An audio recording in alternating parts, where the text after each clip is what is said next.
One of the very first things I always do when evaluating a knife for the first time is to make a tent stake, because you have to sharpen the stick, you have to crown the other end, and you have to make the notch. So building off of that will make is what most of your bushcraft stuff is. So it's a nice place to start. So what I'm going to do first is to get rid of that. Then I'm going to get rid of this. We're going to sharpen this end.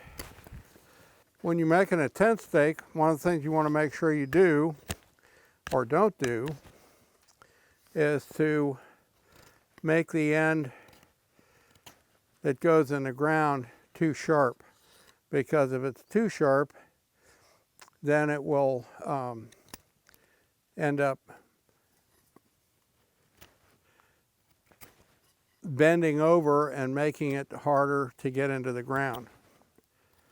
If you're pushing it in the sand, that's one thing, but that won't hold in the sand anyway. So we've got a sharp end, and then we'll crown the top. And the reason for doing the crown is very simple, and that is that if you just start beating on the end of the stick, again, it will end up, if it's just cut off straight, when you pound into it, it will tend to splay out and split. But if you leave a little target area at the top in the middle,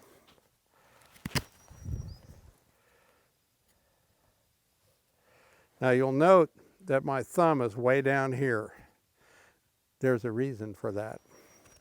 And the reason is that I have hurt myself that way before, and that's not good. Never put a piece of your body in a place where the knife can get to it, because eventually it will.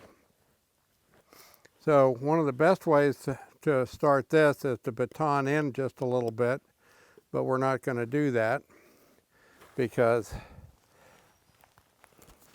you don't always have a place you can put it on to baton.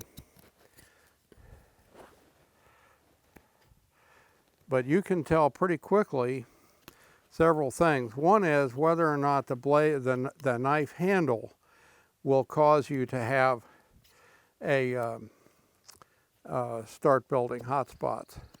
So you're always looking to keep too much texture on a handle, unless you're wearing gloves constantly, will eat you up.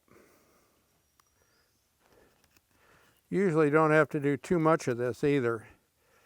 You'll notice I'm going in and then turning around just a little bit, but I never get it this way because my hand is here.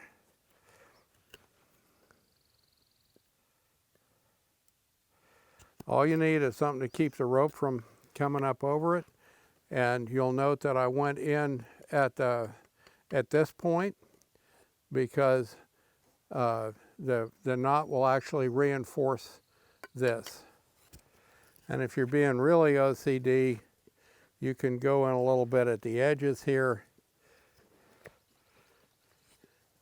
to make it less likely that you're going to have it slipping out.